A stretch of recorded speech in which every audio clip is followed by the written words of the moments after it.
The American President Donald Trump is declaring that meeting with the North Korean leader a success.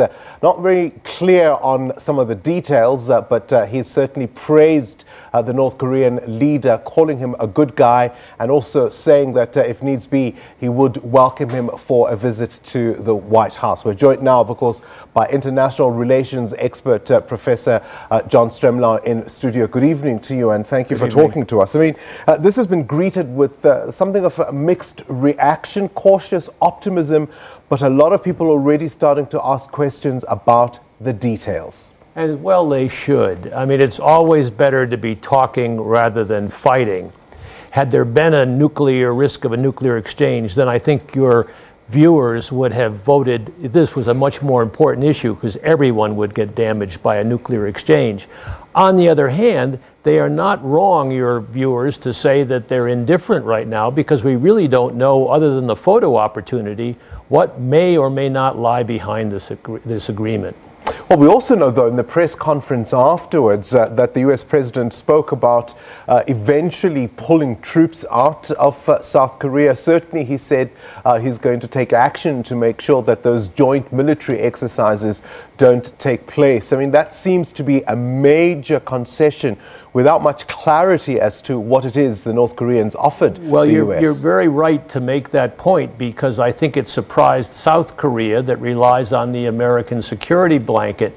But don't forget, Donald Trump gave away a big concession to the North by meeting with Kim Jong-un. He says none of his predecessors, Obama or Clinton or Bush, could pull that one off. Well, for good reason, because they expected something in return, and all he got in return was a broad pledge for denuclearization and some return of remains of American troops which were killed in the Korean War, which is fine, but it's not much of a concession on the part of the North right now. So what has Trump actually walked away from all of this? I mean, there is this perception that all you have to do is to flatter the American president and Bob's your uncle. Well, what he gets is a visual that he will play to his base and politically in the United States. How much that will count, especially when the indictments come rolling in about his complicity or non-complicity in the Russian affair with elections and with his financial dealings, remains to be seen. Don't forget, he's in a lot of trouble, and when Nixon went and did foreign affairs to try to protect himself, it didn't really resonate politically. I think every member of the international community has to take whatever Kim Jong-un says or whatever Donald Trump says with a grain of salt. Both the Kim family, the father and the grandfather, notoriously unreliable in the agreements that were struck by earlier administrations and with the South Korean leadership, and also with Donald Trump, because he says everything to everybody all the time. Whatever comes into his head, you can't rely on it.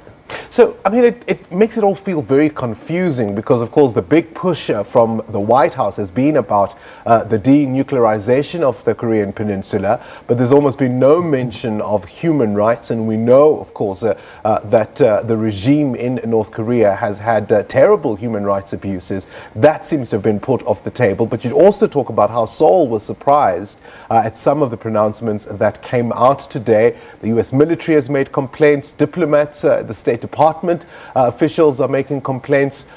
It's all very confusing, actually. Well, it is, and you're right to point that out, because I think some of the more serious commentators in the U.S. that I've been reading today are saying anyone who claims to really understand right now what this means don't know what they're talking about, because we just don't know. However, it's important that they had the meeting. Now, the consequences of meeting with Kim is that you give hope to those who are proliferators, because there's no reason to meet with Kim Jong-un except he developed nuclear weapons with missile capacity to hit the U.S., and that got everybody's attention, and it also got the South Koreans' attention.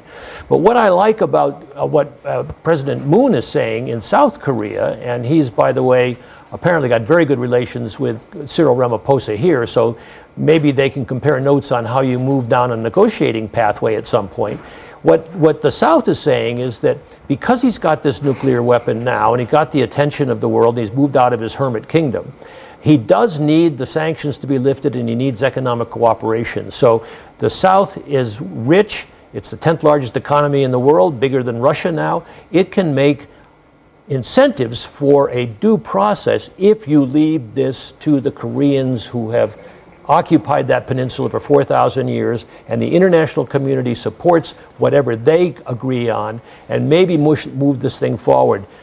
Trump has had his photo op. Now let's get to the serious business of negotiation. It's all going to be very interesting, of course, how it all plays out for Donald Trump, particularly domestically with the midterm elections coming up. He's going to be able to use, the photo op, as you call it, to be able to say he is that statesman. So many of his detractors domestically say he simply is not.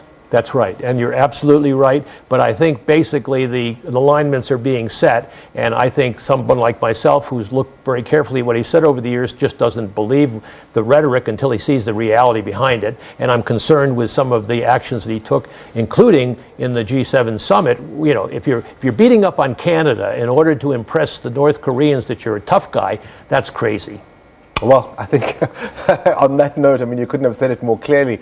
We'll have it to leave it there with you. That's, of course, international relations expert and academic Professor John Stremlau here in studio, giving us some analysis. A lot of noise has been made about that summit, but we'll have to see how it all plays out.